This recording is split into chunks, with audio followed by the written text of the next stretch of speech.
Je suis Alexia, guide et conseillère en séjour à l'Office du tourisme Destination Agen. Aujourd'hui, je vais vous conter, l'histoire d'Agen.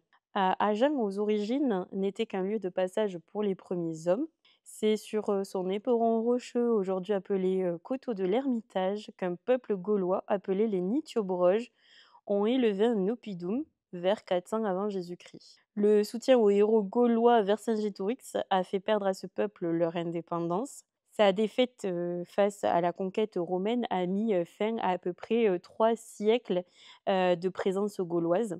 Les Romains ont délaissé les hauteurs pour construire donc une nouvelle ville en contrebas du coteau, celle que l'on connaît aujourd'hui. Donc les premiers édifices de cette période gallo-romaine se sont construits autour d'un forum, qui aujourd'hui s'appelle la place des laitiers, avec donc des temples dédiés aux différents dieux, ainsi que des thermes. Et Agen aussi est une, des rares villes à avoir donc, possédé, 2 lieux de représentation. Donc il y avait un 1er théâtre situé sur l'actuelle place Armand Fallières, construit au 1er siècle après Jésus-Christ, et un amphithéâtre à l'emplacement donc du quartier des Tanneries, construit en 215 après, Jésus-Christ. Donc la prospérité, de cette société et de la ville donc a favorisé l'implantation précoce, hein, quand même, de la religion, chrétienne, dès le IIIe siècle. À l'an 303, les chroniques relatent déjà, les histoires des martyrs agenais, Sainte Foy et Saint Capré. Ce sont 2 jeunes issus d'illustres familles romaines. Ils sont condamnés, tous les 2 à mort, hein, pour avoir, défendu leur foi en un Dieu unique. Dans cette société qui, bien sûr, était polythéiste, donc ils croyaient en plusieurs dieux.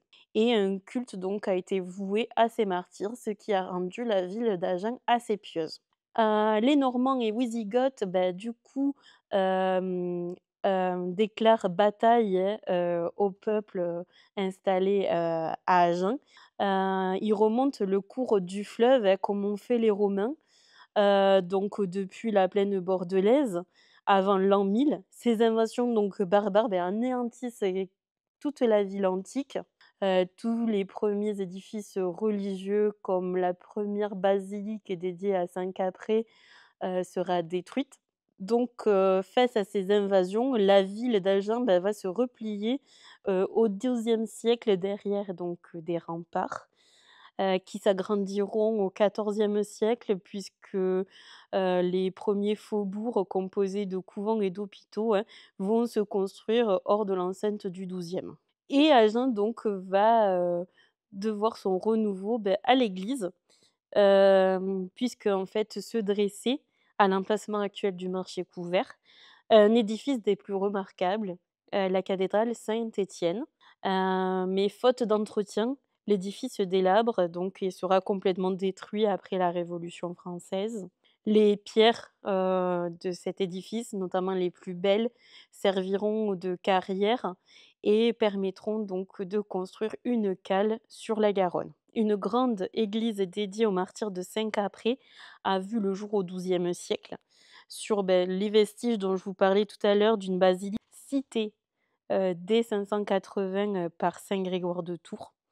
Elle deviendra cathédrale en 1803, lorsque la cathédrale Saint-Étienne est définitivement détruite, et mêlant architecture romane et gothique, la cathédrale subit de grands changements sous l'impulsion de l'évêque Monseigneur Levezou de Vezin dans les années 1840. C'est-à-dire qu'il y a des travaux d'aménagement extérieur qui sont faits, notamment la tour, clocher, mais aussi à l'intérieur.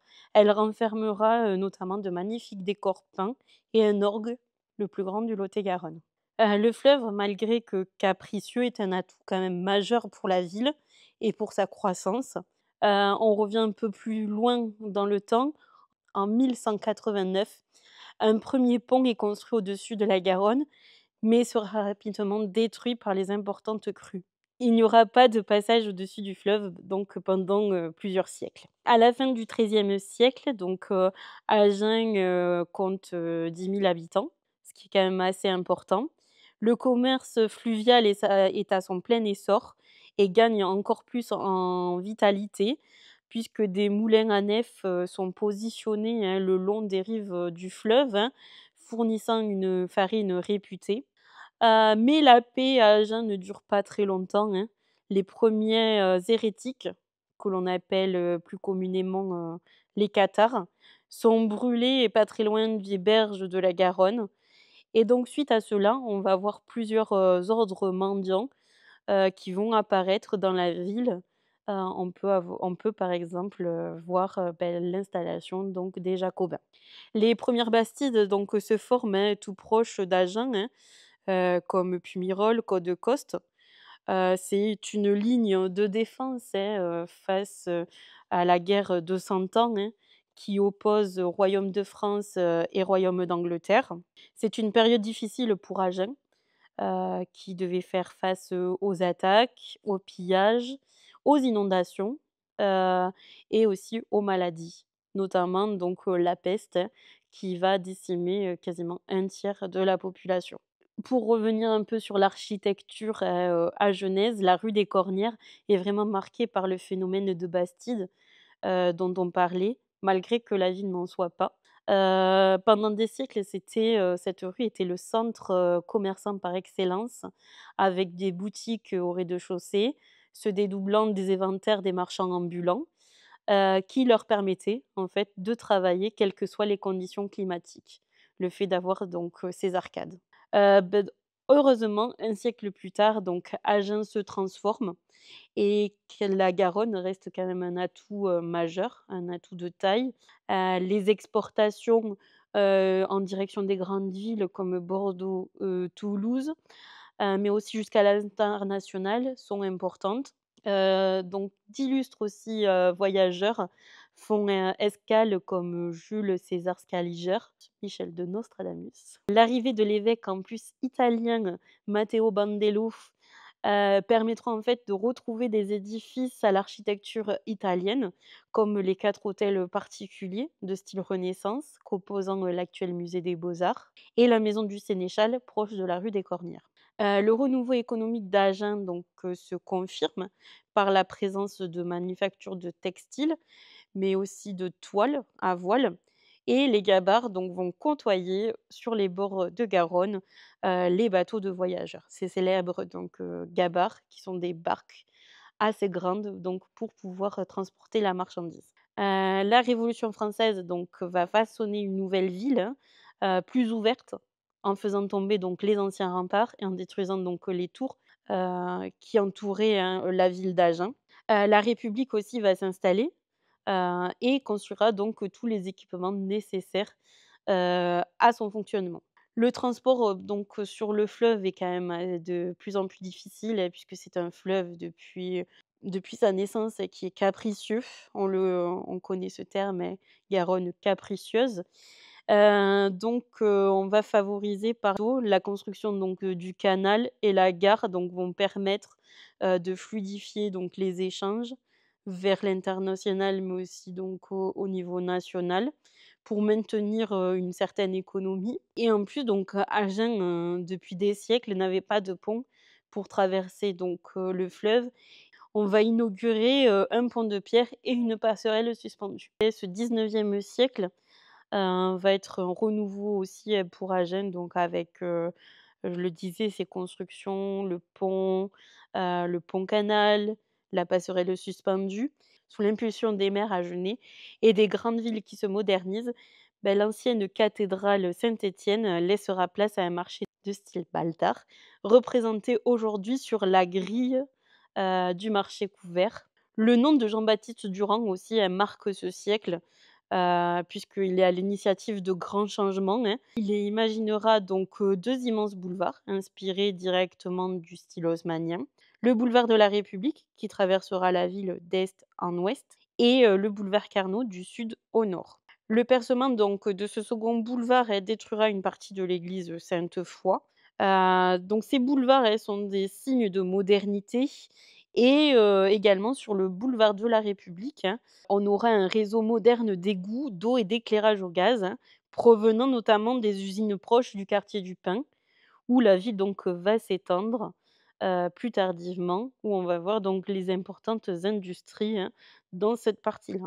Les balcons, que l'on peut apercevoir sur ce boulevard si on déambule, on peut, montre aussi une importante, activité sidérurgique qui, se déroulait donc, à proximité et également un peu plus loin sur le bassin fumellois. Aussi ce grand siècle est marqué par une invention, des plus majeures, l'invention, de Louis Ducos du Haurran qui, mettra au point en 1868 le procédé donc de trichromie, qui, va donner lieu donc à la première photo couleur. Celle-ci donc sera prise du haut du coteau de l'Ermitage, mettant en avant la cathédrale et bien sûr les quais du canal en contrebas. On arrive donc sur des périodes un peu plus proches de la nôtre, beaucoup plus récentes.